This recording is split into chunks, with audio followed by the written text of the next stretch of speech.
Welcome to news express. తెలంగాణలో ఎక్కడ చూసినా మళ్లీ కేసీఆర్ రావాలి అనే మాట వినిపిస్తుందన్నారు బీఆర్ఎస్ వర్కింగ్ ప్రెసిడెంట్ కేటీఆర్. 2.5 ఏళ్లుగా తెలంగాణలో సంక్షేమం, అభివృద్ధి ఆగిపోయిందని మండిపడ్డారు. వెలుగు మాటల్లో రేవంత్ రెడ్డి 1000 ఇళ్లు కూలగొట్టి అదేదో మంచి పని చేసినట్లు గొప్పగా చెప్పుకుంటున్నాడని ఫైర్ అయ్యారు కేటీఆర్. హిట్లర్ నాకు స్ఫూర్తి అంటూ రేవంత్ మాట్లాడడం ఆయన నిరంకుశ పాలనకు నిదర్శనమన్నారు కేటీఆర్. ఖమ్మం జిల్లాకు చెందిన 3 మంత్రులు గోబెల్స్ ను మించిపోయారని మండిపడ్డారు కేటీఆర్. పుష్కర్ కాలం అభివృద్ధితో వెలసిల్లిన తెలంగాణ నేడు ముష్కరుల పాలైందన్నారు. ఒకవైపు రాష్ట్ర ఆర్థిక వ్యవస్థ కుప్పగోలుతుంటే మరోపక్క జిల్లా మంత్రుల రెవెన్యూ మాత్రం పెరుగుతుందన్నారు కేటీఆర్. ఖమ్మం రూరల్ మండలం వెంకటగిరిలో నిర్వహించిన పాలేరు నియోజకవర్గ కార్యకర్తల విస్తృత స్థాయి సమావేశానికి బీఆర్ఎస్ వర్కింగ్ ప్రెసిడెంట్ కేటీఆర్ హాజరయ్యారు. ఎస్ఐఆర్ ప్రక్రియ, పార్టీ డిజిటల్ సభ్యత్వ నమోదుపై క్యాడర్కు కేటీఆర్ దిశానిర్దేశం చేశారు. పాలేరు మాజీ ఎమ్మెల్యే కందాల ఉపేందర్ రెడ్డి, జిల్లా సభ్యత్వాల in charge MLC Takkallapalli Ravindra Rao, MLC Tata Madhu, జిల్లాకు చెందిన మాజీ ఎమ్మెల్యేలు, ముఖ్య నాయకులు, బూత్ ఇన్ఛార్జీలు, కార్యకర్తలు భారీ సంఖ్యలో పాల్గొన్నారు.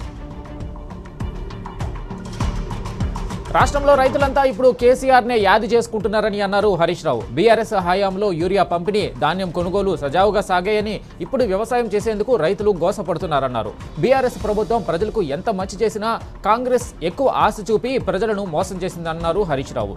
గత అసెంబ్లీ ఎన్నికలను ఆశకు, కృతజ్ఞతకు మధ్య పోటీగా వర్ణించారు. కాంగ్రెస్ మోసాన్ని ప్రజలు ఇప్పుడిప్పుడే తెలుసుకున్నారని, రాబోయే రోజుల్లో తగిన గుణపాఠం చెప్తారని అన్నారు హరీష్ రావు.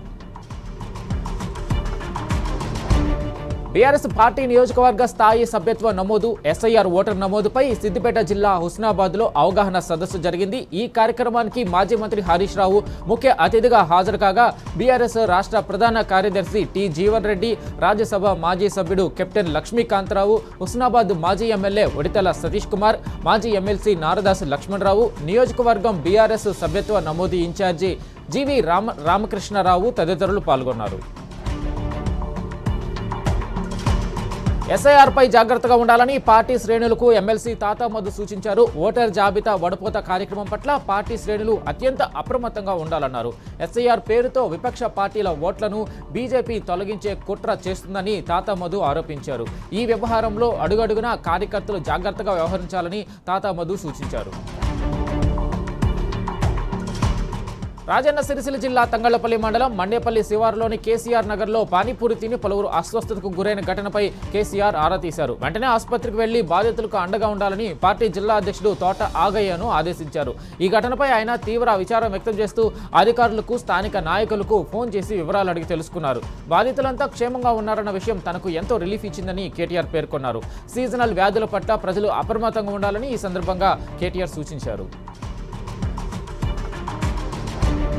గచ్చిబౌలి వాసవి స్కైస్ సిటీలో నూతనంగా ఏర్పాటు చేసిన ఓజిరిడ్ ఇన్నోవేషన్ యూనిట్ను ఎంపీ వద్దిరాజు రవిచంద్రతో కలిసి బీఆర్ఎస్ వర్కింగ్ ప్రెసిడెంట్ కేటీఆర్ ప్రారంభించారు. దేశంలోనే మొదటిగా ఓజిరిడ్ ఇన్నోవేషన్ సెంటర్ను హైదరాబాద్లో ప్రారంభించడం గర్వంగా ఉందన్నారు సంస్థ ప్రతినిధులు. 100 మందికి పైగా ఎంప్లాయీస్తో ఈ ఇన్నోవేషన్ నిర్వహిస్తున్నామన్నారు. కేటీఆర్ హయాంలో హైదరాబాద్లో ఐటీ రంగం ఎంతో వేగంగా దూసుకెళ్లిందన్నారు. కేటీఆర్ చేతుల మీదుగా ఇన్నోవేషన్ను ప్రారంభించడం సంతోషంగా ఉందన్నారు ఇన్నోవేషన్ సెంటర్ నిర్వాహకులు. కేటీఆర్ ప్రేరణతో ప్రారంభించిన ఈ ఇన్నోవేషన్ను రాబోయే రోజుల్లో మరింత ముందుకు తీసుకువెళ్తామన్నారు కో ఫౌండర్ వివేకానందరెడ్డి. పోలవరం ముంపు వల్ల తెలంగాణ గ్రామాలకు పొంచి ఉన్న ముప్పుపై మాజీ మంత్రి హరీష్ రావు పోలవరం ప్రాజెక్ట్ అథారిటీకి లేఖ రాశారు. గోదావరి పరివాహక ప్రాంతంలోని తెలంగాణ ప్రజల ప్రాణాలు, జీవనోపాధి, వ్యవసాయ భూములను కాపాడేందుకు హరీష్ రావు తీసుకున్న చొరవను పీపీఏ అభినందించింది. ముంపు సమస్యను అత్యంత ప్రధానమైనదిగా గుర్తించి తప్పకుండా పరిష్కరిస్తామని అథారిటీ హామీ ఇచ్చింది. పోలవరం వల్ల తెలంగాణలోని ఏ ఒక్క ఊరికి, రైతుకు, కుటుంబానికి నష్టం జరగకుండా కేంద్రంతో పాటు ఏపీ ప్రభుత్వం పీపీఏ వరద నివారణ, పునరావాస చర్యలు వెంటనే చేపట్టాలని హరీష్ రావు డిమాండ్ చేశారు. కాంగ్రెస్ చేసిన అక్రమాలను, మోసపూరిత వ్యవహారాలను ప్రజలు నిశ్చితంగా గమనిస్తున్నారని, రానున్న ఎన్నికల్లో బీఆర్ఎస్ కు జై కొట్టడం ఖాయమని అన్నారు మాజీ మంత్రి జగదీష్ రెడ్డి. కార్యకర్తలు ఏకాగ్రతతో పనిచేయాల్సిన సమయం ఆసన్నమైందని, ప్రతి విషయాన్ని జాగ్రత్తగా పరిశీలన చేస్తూ అడుగడుగున అడుగులు వేయాలని ఆయన పిలుపునిచ్చారు. మిర్యాలగూడలో బీఆర్ఎస్ పార్టీ విస్తృత స్థాయి సమావేశం జరిగింది. ఈ సమావేశానికి ముఖ్య అతిథిగా మాజీ మంత్రి జగదీష్ రెడ్డి హాజరయ్యారు. రేవంత్ పాలనలో మెట్రో విధ్వంసానికి గురైందని బీఆర్ఎస్ ఎమ్మెల్సీ దాసోజు శ్రవణ్ విమర్శించారు. కాంగ్రెస్ ప్రభుత్వం అధికారం చేపట్టిన తర్వాత మెట్రోకు లాభాలు రావడం లేదని, ఎల్ఎన్టీ సీఎఫ్ఓ అంటే అతనిపై కక్ష కట్టారని, అరెస్టు చేసేందుకు ప్రయత్నించారని మండిపడ్డారు. తెలంగాణ తొలి CM KCR BRS working president KTR పై కోపంతో హైటెక్ సిటీ ఎయిర్పోర్ట్ వరకు గల మెట్రో రైలును రద్దు చేశారని దాసోజు శ్రవణ్ ఆగ్రహం వ్యక్తం చేశారు. రేవంత్ ఫ్యామిలీ కోసం ఫ్యూచర్ సిటీకి మెట్రో రైలు అని సీఎం అంటున్నారని ధ్వజమెత్తారు. కేంద్ర మంత్రి కిషన్ రెడ్డికి బహిరంగ లేఖ రాయడం ఏంటి, అఫీషియల్ లేఖ ఎందుకు రాయలేదని దాసోజు శ్రవణ్ ప్రశ్నించారు.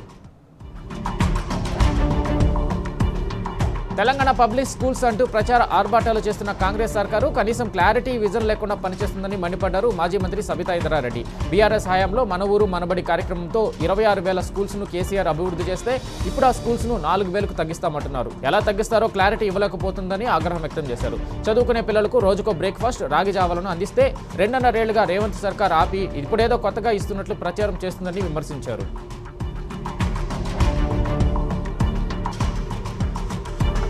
ఆరుట్లలో సీఎం రేవంత్ రెడ్డి సభ అటర్ ఫ్లాప్ అయింది. తెలంగాణ పబ్లిక్ స్కూల్ ప్రారంభోత్సవం పేరిట రేవంత్ చేసిన హడావిడిని విద్యార్థులు, తల్లిదండ్రులు పట్టించుకోలేదు. రేవంత్ మాట్లాడుతుండగానే స్టూడెంట్స్తో పాటు వారి పేరెంట్స్ కూడా వెళ్లిపోయారు. ఆయన ప్రసంగంపై ఏమాత్రం ఆసక్తి చూపించలేదు. ప్రభుత్వ పాఠశాలలను తీసివేయాలంటూ చర్చల్లో మాట్లాడుతూ ఇప్పుడు మాత్రం విద్యా వ్యవస్థపై కపట ప్రేమ చూపిస్తున్నారంటూ పేరెంట్స్ మండిపడుతున్నారు.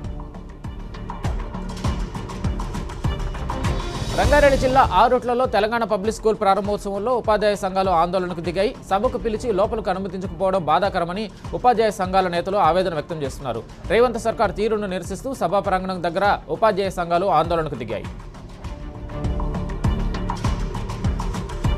పాత బిల్డింగులకు రంగులేసి కొత్త స్కూళ్లంటూ రిబ్బన్లు కట్ చేస్తున్నారు సీఎం రేవంత్ రెడ్డి. గతంలో యంగ్ ఇండియా పోలీస్ స్కూల్ పేరిట రైకుల షెడ్డుకు రంగులేసి హడావిడి చేసిన రేవంత్ తాజాగా తెలంగాణ మోడల్ స్కూల్ పేరిట అదే తరహా మోసానికి పాల్పడ్డారు. రంగారెడ్డి జిల్లా మంచాలలో ఇవాళ ప్రారంభించిన ఆరుట్ల పబ్లిక్ స్కూల్ను కొత్త బిల్డింగ్ అంటూ కలరింగిస్తున్నారు. అయితే సీఎస్ఆర్ నిధులతో తెలంగాణ మోడల్ స్కూల్కు రంగులు వేసి ఇప్పుడేదో కొత్తగా కట్టినట్లు మభ్యపెడుతుంది రేవంత్ ప్రభుత్వం. మోడల్ స్కూల్కు తెలంగాణ పబ్లిక్ స్కూల్గా పేరు మార్చి కొత్తగా రిబ్బన్ కట్ చేశారు రేవంత్. పోలీసు ఉద్యోగాల భర్తీని 5,000 నుండి 20,000కు పెంచాలని డిమాండ్ చేస్తూ బీఆర్ఎస్వి విద్యార్థులు ఆదిలాబాద్ జిల్లా కేంద్రంలో ఆందోళన చేపట్టారు. బీఆర్ఎస్వి జిల్లా అధ్యక్షులు ధరణి రాజేష్ ఆధ్వర్యంలో కరపత్రాలు పంచుతూ ర్యాలీ నిర్వహించారు. రాష్ట్రంలో ఖాళీగా ఉన్న పోలీసు శాఖ పోస్టులను పూర్తి స్థాయిలో భర్తీ చేయాలని డిమాండ్ చేస్తూ నిరసన వ్యక్తం చేశారు. అలాగే మెగా డిఎస్సి ద్వారా 25,000 ఉపాధ్యాయ పోస్టులను భర్తీ చేయాలని డిమాండ్ చేశారు. ఎన్నికల ముందు కాంగ్రెస్ పార్టీ ఇచ్చిన హామీ మేరకు 2 లక్షల ప్రభుత్వ ఉద్యోగాల భర్తీకి తక్షణమే నోటిఫికేషన్లు విడుదల చేయాలని కోరారు.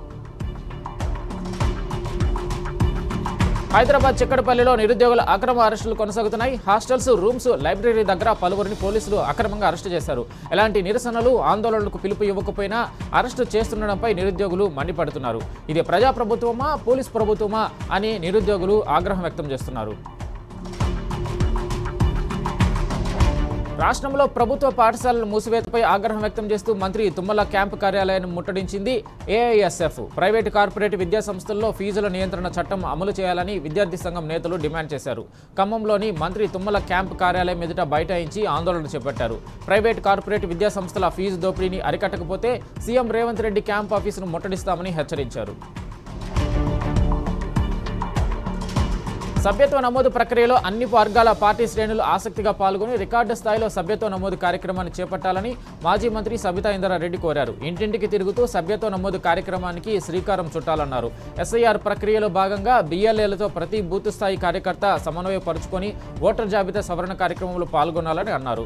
బోగస్ ఓట్లను తొలగించడంతో పాటు నిజమైన ఓటర్లను నమోదు చేసే విధంగా చర్యలు తీసుకోవాలని కోరారు. పార్టీ కార్యక్రమాలలో ఎవరైతే ఆసక్తిగా పాల్గొంటారో వారికి ప్రత్యేక గుర్తింపు ఉంటుందని సబితా ఇంద్రారెడ్డి అన్నారు. యూరియా ఇవ్వలేని, పంట కొనుగోలు చేయలేని అసమర్థ సీఎం రేవంత్ రెడ్డి అని మండిపడ్డారు మాజీ ఎమ్మెల్యే చల్లా ధర్మారెడ్డి. తెలంగాణలో 10 ఏళ్ల పాటు కేసీఆర్ అద్భుతమైన పాలన అందించారని, మోసపూరిత హామీలతో గద్దెనెక్కిన రేవంత్ రెడ్డి ప్రజలను మోసం చేశాడని ఫైర్ అయ్యారు. తెలంగాణ ప్రజలంతా మళ్లీ కేసీఆర్ నాయకత్వాన్ని కోరుకుంటున్నారని, అందుకే గ్రామం నుంచి బీఆర్ఎస్లో చేరడానికి ముందుకొస్తున్నారన్నారు.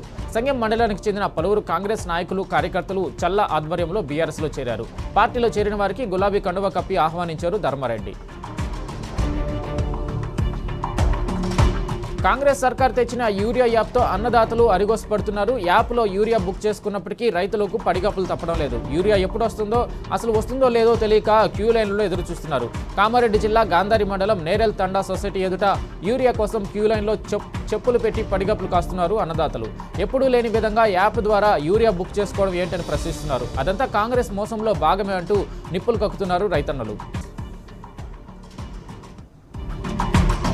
నష్టపరిహారం నిర్ణయించకుండా తమ ఇష్టానుసారంగా బైపాస్ రోడ్డు పనులు ఎలా ప్రారంభిస్తారని పెద్దపల్లి మండలం అప్పన్నపేట భూమి నిర్వాసితులు ప్రశ్నిస్తున్నారు. తమ సమస్యకు పరిష్కారం చూపకుండా బైపాస్ నిర్మాణాన్ని చేపట్టవద్దంటూ హెచ్చరించారు. మొండిగా పనులు కొనసాగిస్తే పురుగుల మందు తాగి రైతులమంతా ఆత్మహత్యకు పాల్పడతామని హెచ్చరించారు. ఈ మేరకు గ్రామ పంచాయతీ కార్యాలయం ఎదుట రైతులు నిరసన వ్యక్తం చేశారు. యూరియా యాప్ వద్దంటూ నిజామాబాద్ జిల్లా కమ్మర్పల్లిలోని జాతీయ రహదారిపై రైతులు ఆందోళన చేపట్టారు. పాత పద్ధతిలోనే రైతులకు యూరియా అందించాలని డిమాండ్ చేశారు. కాంగ్రెస్ ప్రయోగాలు రైతుల పాలిట శాపంగా మారాయని మండిపడ్డారు. రోజులు గడుస్తున్నా సమస్యలు మాత్రం పరిష్కారం కావడం లేదని ఆగ్రహం వ్యక్తం చేశారు. యూరియా యాప్ మాకొద్దంటూ నినాదాలు చేశారు. రేవంత్ సర్కారుపై రైతులు కదం తొక్కారు. యూరియా కొరతపై అన్నదాతలు గళమెత్తారు. కామారెడ్డి జిల్లా బెక్కనూరు మండలంలో రైతులు మహాధర్నా చేపట్టారు. బెక్కనూరులో రహదారిపై బీఆర్ఎస్ ఆధ్వర్యంలో రైతులు నిరసన తెలిపారు. వెంటనే యూరియా యాప్ తొలగించాలని బీఆర్ఎస్ నేతలు రైతులు డిమాండ్ చేశారు. తెలంగాణ కాంగ్రెస్ లో ఆధిపత్య పోరుకు గాంధీ భవన్ వేదికైంది. మాజీ మంత్రి షబ్బీర్ అలీకి మద్దతుగా గాంధీ భవన్ లో ఫ్లెక్సీలు వెలిశాయి. ముస్లింలకు 4% రిజర్వేషన్ కల్పించిన ఛాంపియన్ షబ్బీర్ అలీ అంటూ ఫ్లెక్సీలు ఏర్పాటు చేశారు. ఇప్పటికే PCC chief Mahesh Kumar Goud, CM Revanth Reddy సోదరుడు కొండల్ రెడ్డి వర్గాలతో షబ్బీర్ అలీకి విభేదాలున్నాయి. ఉమ్మడి నిజామాబాద్ జిల్లాలో వర్గపోరుపై షబ్బీర్ అలీ బాహాటంగానే విమర్శలు చేస్తున్నారు. ఈ నేపథ్యంలో షబ్బీర్ అలీకి మద్దతుగా ఏకంగా గాంధీ భవన్లోనే ఫ్లెక్సీలు ఏర్పాటు చేయడం చర్చనీయాంశంగా మారింది. ముషీరాబాద్లో మంచినీటి సమస్యను పరిష్కరించాలని స్థానిక ఎమ్మెల్యే ముఠా గోపాల్ జలమండలి అధికారులను డిమాండ్ చేశారు. జలమండలి అధికారులతో కలిసి ముషీరాబాద్లోని పలు ప్రాంతాల్లో ముఠా గోపాల్ పర్యటించారు. డ్రైనేజ్ సమస్యలు, లో ప్రెషర్ నీటి సమస్య, పనిచేయని బోరింగులపై ఎమ్మెల్యేకు స్థానికులు ఫిర్యాదు చేశారు. ఇలాంటి పరిస్థితులు గతంలో ఎప్పుడూ లేవని ఎమ్మెల్యే ఆగ్రహం వ్యక్తం చేశారు. మల్కాజ్గిరిలో బీఆర్ఎస్ పార్టీ బలోపేతానికి చిత్తశుద్ధితో కృషి చేస్తామని నియోజకవర్గ నాయకులు అన్నారు. స్థానిక ఎమ్మెల్యే మర్రి రాజశేఖర రెడ్డి నేతృత్వంలో రానున్న రోజుల్లో మల్కాజ్గిరి పూర్తి స్థాయిలో అభివృద్ధి సాధిస్తుందన్న నమ్మకాన్ని వ్యక్తం చేశారు. మర్రి రాజశేఖర రెడ్డి జన్మదిన వేడుకలను మల్కాజ్గిరి చౌరస్తాలో బీఆర్ఎస్ పార్టీ శ్రేణులు ఘనంగా నిర్వహించాయి. పార్టీ భవిష్యత్తు దృష్ట్యా రాజశేఖర్కు అన్ని విధాలా అండగా నిలబడతామని ప్రతిజ్ఞ చేశారు.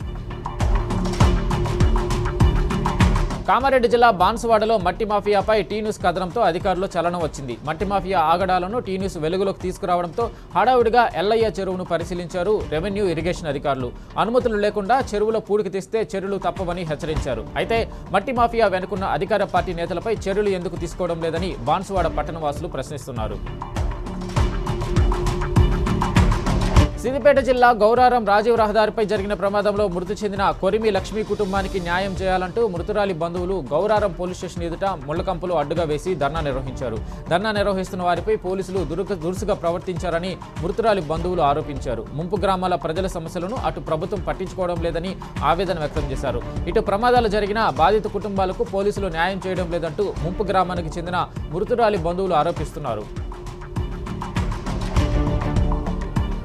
సిద్దిపేట జిల్లా నంగునూరు మండలం కాతా గ్రామంలో మాజీ మంత్రి హరీష్ రావు పర్యటించారు. గత కొంతకాలంగా అనారోగ్యంతో బాధపడుతున్న మాజీ వైస్ ఎంపీపీ దారం మహిపాల్ రెడ్డిని పరామర్శించారు. స్వయంగా ఆయన ఇంటికి వెళ్లి ఆరోగ్య పరిస్థితిని హరీష్ రావు అడిగి తెలుసుకున్నారు. త్వరగా కోలుకొని పార్టీ కార్యక్రమంలో మళ్లీ చురుకైన పాత్ర పోషించాలని ఆకాంక్షించారు.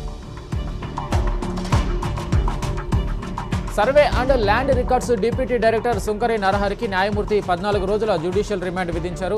హైదరాబాద్ చెత్రినాకలోని నరహరి నివాసంలో చేపట్టిన సోదాల్లో కట్టలుగా అవినీతి సొమ్ము బహిర్గతమైంది. ఏసీబీ బృందాలు ఆయన ఇంటితో పాటు మరో 11 చోట్ల ఏకకాలంలో జరిపిన సోదాల్లో అక్రమాస్తుల విలువ 13 కోట్లుగా లెక్కగట్టారు. అయితే బహిరంగ మార్కెట్లో వాటి విలువ 100 కోట్ల పైనే ఉంటుందని అంచనా వేస్తున్నారు. నరహరి రావును అరెస్టు చేసిన అధికారులు ఏసీబీ కోర్టు న్యాయమూర్తి నివాసంలో హాజరుపరిచారు.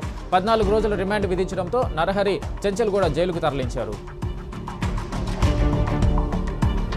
కొత్తగూడెంలో ట్రాఫిక్ పోలీసులు ప్రత్యేక తనిఖీలు నిర్వహించారు. ఈ తనిఖీల్లో నెంబర్ ప్లేట్లు లేకుండా రోడ్లపై తిరుగుతున్న 53 ద్విచక్ర వాహనాలను గుర్తించి స్వాధీనం చేసుకున్నారు. ఆయా వాహనాలకు సంబంధించిన ఒరిజినల్ డాక్యుమెంట్స్, చాసిస్ నెంబర్ ఆధారంగా పరిశీలించినట్లు ట్రాఫిక్ ఎస్ఐ ప్రవీణ్ కుమార్ తెలిపారు. మోటారు వాహన చట్టం ప్రకారం నిబంధనల ప్రకారం ఉల్లంఘించినందుకు గాను ప్రతి వాహనానికి జరిమానాలు విధించారు. హైదరాబాద్ ఉస్మానియా మెడికల్ కాలేజీలో ర్యాగింగ్ కలకలం రేగింది. బీడీఎస్ ఫస్ట్ ఇయర్ చదువుతున్న విద్యార్థులను ఫైనల్ ఇయర్ చదువుతున్న స్టూడెంట్స్ ర్యాగింగ్ చేశారు. Osmania medical college principal Sanjeev Singh Yadav ఫిర్యాదుతో ఫైనల్ ఇయర్ చదువుతున్న 12 మంది విద్యార్థులపై Telangana prohibition of ragging act కింద సుల్తాన్ బజార్ పోలీసులు కేసు నమోదు చేశారు. ర్యాగింగ్కు పాల్పడిన వారిని 6 నెలల పాటు సస్పెండ్ చేశారు ప్రిన్సిపల్ సంజీవ్ సింగ్. సంగారెడ్డి జిల్లా జిన్నారం శ్రీ జీవన జ్యోతిర్లింగ శివాలయంలో ముఖమండప నిర్మాణ పనులకు ఎమ్మెల్యే గూడెం మహిపాల్ రెడ్డి శంకుస్థాపన చేశారు. 36 లక్షల రూపాయల సొంత నిధులతో నిర్మించనున్నామని తెలిపారు గూడెం మహిపాల్ రెడ్డి. దేవాలయం అభివృద్ధికి గతంలో 16 లక్షల రూపాయల సొంత నిధులు అందించినట్లు ఆయన గుర్తు చేశారు. కాకతీయుల ఇలవేల్పుగా విరాజిల్లుతున్న శ్రీ భద్రకాళి అమ్మవారి దేవాలయంలో 70 సంవత్సరాల తర్వాత నూతన ధ్వజస్తంభ ప్రతిష్టాపన కార్యక్రమం ఘనంగా నిర్వహించారు. పుష్పగిరి పీఠాధిపతులు అభినవోద్దండ శంకర భారతి స్వామి చేతుల మీదుగా ప్రత్యేక పూజలు జరిగాయి. ఆద్యంతం వేద మంత్రోచ్చారణల మధ్య ఆధ్యాత్మిక వాతావరణం నెలకొంది. వేలాది మంది భక్తుల జయ జయ ధ్వనుల మధ్య ధ్వజస్తంభ ప్రతిష్ఠ వేదోక్తంగా కొనసాగింది.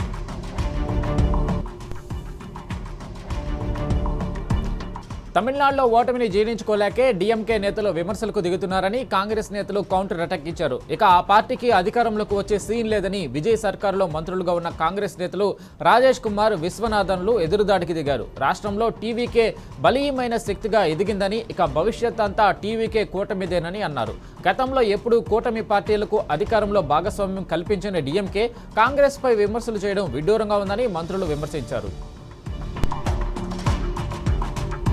వీధి వ్యాపారులకు మద్దతుగా పశ్చిమ బెంగాల్ మాజీ ముఖ్యమంత్రి మమతా బెనర్జీ ఆందోళన బాట పట్టారు. అలాగే ఎన్నికల అనంతర హింస, ఓటర్ల జాబితాల తొలగింపును నిరసిస్తూ కోల్కతాలోని ధర్మతలలో భారీ ర్యాలీ నిర్వహించారు. వీధి వ్యాపారులకు ఉపాధి రక్షణ కల్పించాలని, అన్యాయంగా వారిని తొలగించే చర్యలను నిలిపేయాలని ఆమె డిమాండ్ చేశారు. తృణమూల్ కార్యకర్తలు, నాయకులపై జరుగుతున్న దాడులను ఆమె తీవ్రంగా నిరసించారు. రాజ్యసభ ఎన్నికల పోలింగ్ దగ్గర పడడంతో జార్ఖండ్లో క్యాంపు రాజకీయాలు జోరందుకున్నాయి. ఎన్నికలకు ముందు తమ ఎమ్మెల్యేలను రాంచీలోని ఓ హోటల్కు తరలించింది ఎన్డీఏ కూటమి. క్రాస్ ఓటింగ్ ఫిరాయింపుల భయంతోనే ఈ నిర్ణయం తీసుకున్నట్లు తెలుస్తుంది. రేపు 2 రాజ్యసభ స్థానాలకు పోలింగ్ జరగనుండగా బరిలో జేఎంఎం నేత బైజ్నాథ్ రామ్, కాంగ్రెస్ అభ్యర్థి ప్రణవ్ ఝా ఉన్నారు.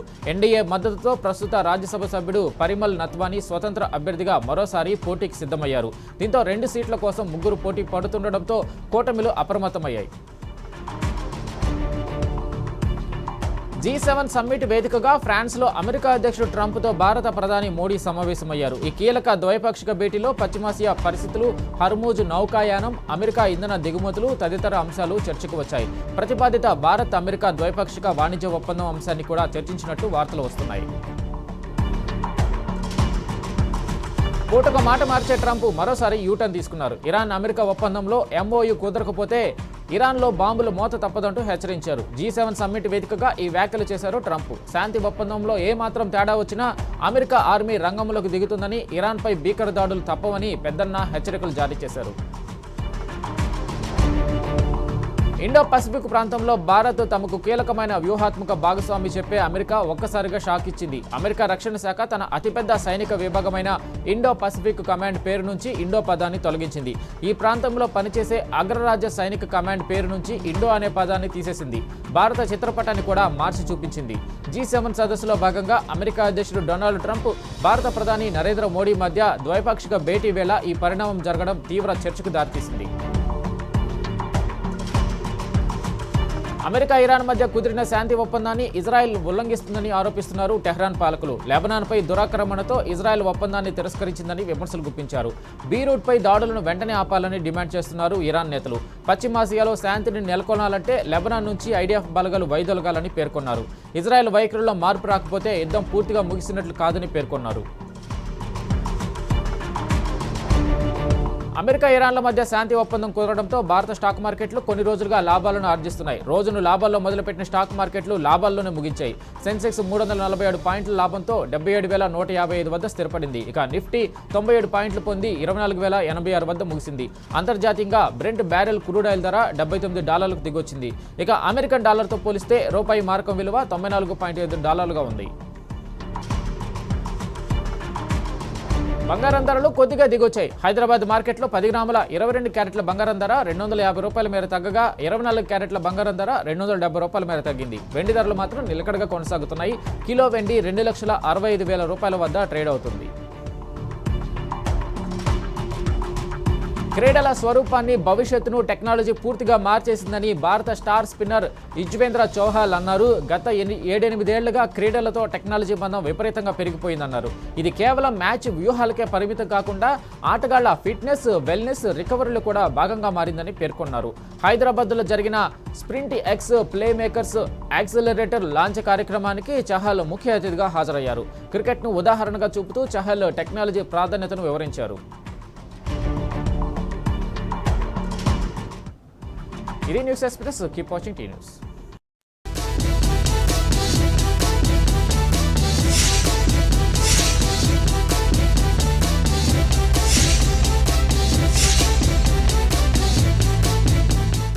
ఈ ప్రోగ్రామ్ ని మీకు సమర్పించిన వారు At Anurag University, be everyone you dream to be.